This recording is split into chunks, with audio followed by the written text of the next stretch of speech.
하나님 말씀 요한복음 15장 4절로 11절 말씀입니다. 내 안에 거하라. 나도 너희 안에 거하리라. 가지가 포도나무에 붙어 있지 아니하면 스스로 열매를 맺을 수 없음같이 너희도 내 안에 있지 아니하면 그러하리라. 나는 포도나무요 너희는 가지라. 그가 내 안에 내가 그 안에 거하면 사람이 열매를 많이 맺나니 나를 떠나서는 너희가 아무것도 할 수 없음이라. 사람이 내 안에 거하지 아니하면 가지처럼 밖에 버려져 마르나니 사람들이 그것을 모아다가 불에 던져 사르느니라. 너희가 내 안에 거하고 내 말이 너희 안에 거하면 무엇이든지 원하는 대로 구하라. 그리하면 이루리라. 너희가 열매를 많이 맺으면 내 아버지께서 영광을 받으실 것이요 너희는 내 제자가 되리라. 아버지께서 나를 사랑하신 것 같이 나도 너희를 사랑하였으니 나의 사랑 안에 거하라. 내가 아버지의 계명을 지켜 그의 사랑 안에 거하는 것 같이 너희도 내 계명을 지키면 내 사랑 안에 거하리라. 내가 이것을 너희에게 이름은 내 기쁨이 너희 안에 있어 너희 기쁨을 충만하게 하려 함이라. 할렐루야. 예수님과 교제한다 라는 제목으로 은혜의 말씀을 나누겠습니다. 9월의 품성은 기쁨입니다. 반드시 훈련하셔야 되는데 매사에 선한 것을 찾는다. 고난 중에 미소를 잃지 않는다. 낙담하지 않는다. 위를 본다. 슬픔 뒤에 기쁨이 온다는 사실을 기억한다. 그리고 오늘부터 3일간 예수님과 교제한다. 기억하시고 훈련하시면 되겠습니다. 우리가 왜 예수님을 믿을까요? 구원받아 천국 가기 위함입니다. 천국의 삶은 한마디로 기쁨이라고 할 수 있지 않겠습니까? 요한계시록 21장 4절 말씀에 모든 눈물을 그 눈에서 닦아주시니 다시는 사망이 없고 애통하는 것이나 곡하는 것이나 아픈 것이 다시 있지 아니하리니 라고 천국에 대하여 말씀하고 있습니다. 여러분, 그러나 천국은 죽어서 가는 곳일 뿐만 아니라 이미 이 땅 가운데서 우리가 누려야 할 하나님의 나라입니다. 마태복음 12장 28절 하나님의 나라가 이미 너희에게 임하였느니라. 이미 임하였다라고 예수님이 말씀하셨어요. 그래서 우리에게 명령하십니다. 천국의 그 기쁨 항상 누리며 살아라. 항상 기뻐하라라고 명령하신 것입니다. 그러나 이 말씀을 들을 때에 입으로는 아멘 됩니다. 그런데 마음적으로는 이렇게 힘든데 문제가 해결 안 되는데 어떻게 기뻐할 수 있나 이런 마음이 생기기도 합니다. 먼저는 하나님 앞에 모든 문제를 감사로 기도하시고 가장 좋은 응답을 받으실 수 있기를 축원합니다. 그러나 우리가 분명히 알아야 될 것은 천국은 문제 많은 이 땅 위에서 우리가 누려야 될 하나님의 축복입니다. 축복이기 때문에 하나님의 은혜이기 때문에 놓치지 말아야 된다. 꼭 기억합시다. 천국은 상황이 아니라 관계입니다.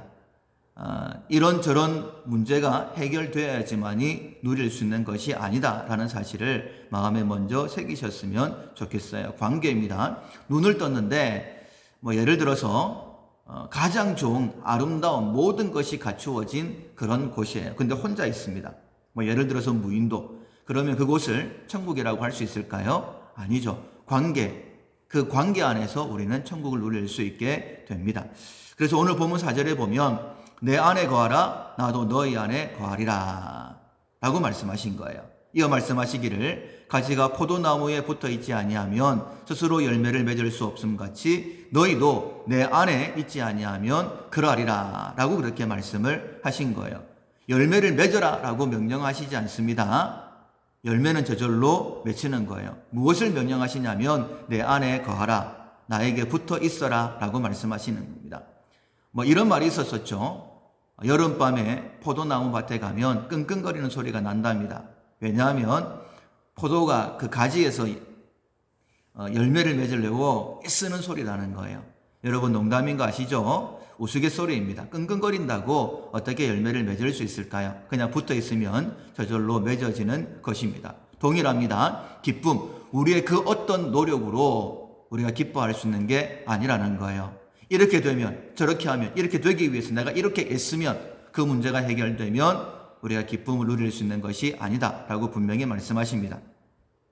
오직 하나 예수님 안에 있어야 되는 거예요. 5절 나는 포도나무요 너희는 가지라. 그가 내 안에 내가 그 안에 거하면 사람이 열매를 많이 맺나니 나를 떠나서는 너희가 아무것도 할 수 없음이라. 예수님 안에서는 많은 열매를 맺을 수 있게 됩니다. 그러나 주님을 떠나서는 우리가 아무것도 할 수 없다라고 예수님이 분명히 말씀하셨어요. 예수님의 말씀입니다. 따라서 내가 무엇을 해야 되겠다라는 생각을 버리십시오.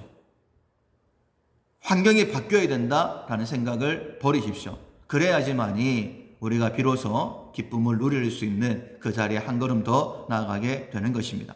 만약 예수님 밖에 있으면 어떻게 될까? 6절에 사람이 내 안에 거하지 아니하면 가지처럼 밖에 버려져 마르나니 사람들이 그것을 모아다가 불에 던져 사르느니라. 말라버린다. 그 삶에는 기쁨이 없다라고 분명히 말씀하시는 거예요. 기쁨의 사도 바울, 그러나 자신을 볼 때는 절망적이었습니다. 로마서 7장 24절에 오호라 나는 공고한 사람이로다. 이 사망의 몸에서 누가 나를 건져내랴. 사망의 몸이었어요. 기쁨이 전혀 없었습니다.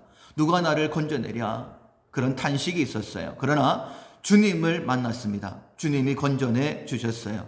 완전히 달라지지 않습니까? 빌립보서 4장 4절에 주 안에서 항상 기뻐하라. 내가 다시 말하노니 기뻐하라. 기쁨의 방법을 발견을 한 것입니다. 그리고 주 안에서 항상 기뻐하라고 명령하는 것이죠.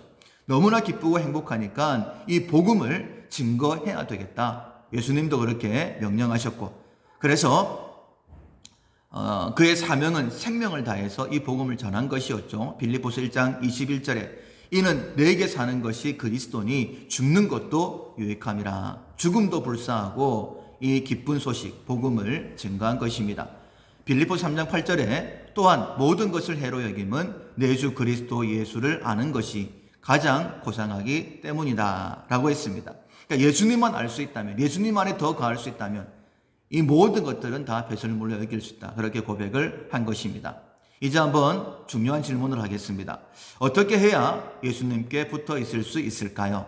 예수님과 항상 교제할 수 있을까요? 많은 열매, 기쁨의 열매를 맺을 수 있을까요? 그것은 하나님의 말씀에 순종하는 것입니다. 말씀이 곧 하나님이시고 말씀이 곧 예수님이시기 때문에 예수님 안에 거하는 방법은 예수님의 말씀에 순종하는 겁니다. 그래서 9절 이하에 아버지께서 나를 사랑하신 것 같이 나도 너희를 사랑하였으니 나의 사랑 안에 거하라. 사랑 안에 거하는 것이 바로 주님 안에 거하는 것이지 않습니까? 그 방법이 10절에 내가 아버지의 계명을 지켜 그의 사랑 안에 거하는 것 같이 너희도 내 계명을 지키면 내 사랑 안에 거하리라. 계명을 지키면 예수님의 사랑 안에 거하게 됩니다. 11절 내가 이것을 너에게 이름은 내 기쁨이 너희 안에 있어 너희 기쁨을 충만하게 하려 함이라. 이렇게 말씀하시는 이유가 예수님의 기쁨을 우리에게 충만케 하시기 위함이다라고 말씀하고 있어요. 예수님은 가장 연약하셨던 분이시죠. 이사야 53장 1절에 보면 우리의 전한 것을 누가 믿었느냐? 여호와의 팔이 누구에게 나타났느냐? 그는 주 앞에서 자라나기를 연한 순 같고 마른 땅에서 나온 뿌리 같아서 고운 모양도 없고 풍채도 없은즉 우리가 보기에 흠모할 만한 아름다운 것이 없도다. 연약했어요. 그러나 하나님의 팔이 그와 함께 했습니다. 아주 강함으로 이 땅의 사역을 감당하셨고 그의 사역은 항상 행복하고 기뻤습니다. 그 이유가 무엇이냐면 하나님의 기쁨이 예수님과 함께 있기 때문입니다. 왜 하나님의 기쁨이 예수님께 넘쳐났을까? 그것은 예수님께서 항상 하나님의 말씀에 순종하셨기 때문입니다. 하나님의 기쁨이 순종하시는 예수님께 차고 넘쳤던 것처럼 예수님의 기쁨이 순종하는 바울에게 차고 넘쳐서 우리에게 항상 기뻐하라고 명령한 거예요. 여러분, 이 원리를 잘 기억하십시오. 예수님의 기쁨이 누구에게 넘쳐나느냐? 순종하는 사람입니다. 하나님의 말씀, 예수님의 말씀을 듣고 어떤 말씀에 순종해야 될까요? 그것 또한 염려할 필요가 없습니다. 요한복음 14장 26절에 보혜사 성령께서 모든 것을 가르치시고 내가 너에게 말한 모든 것을 생각나게 하시리라고 말씀하셨어요. 그러니까 내 안에 계신 성령께서 우리가 어떤 말씀에 순종해야 되는지도 분명히 말씀해 주시는 겁니다.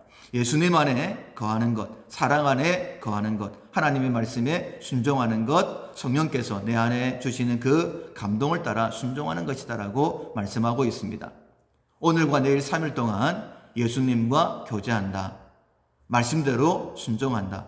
어떤 말씀을 내게 주시든지 간에 그것이 내가 예수님과 교제하는 방법, 그 교제를 통하여서 예수님의 기쁨이 내 안에 충만하게 된다는 사실을 기억하시고 어떤 말씀이든지 주의 말씀에 순종하시는 오늘과 내일 모레 3일간 특별히 되기를 주님의 이름으로 축원합니다. 아멘.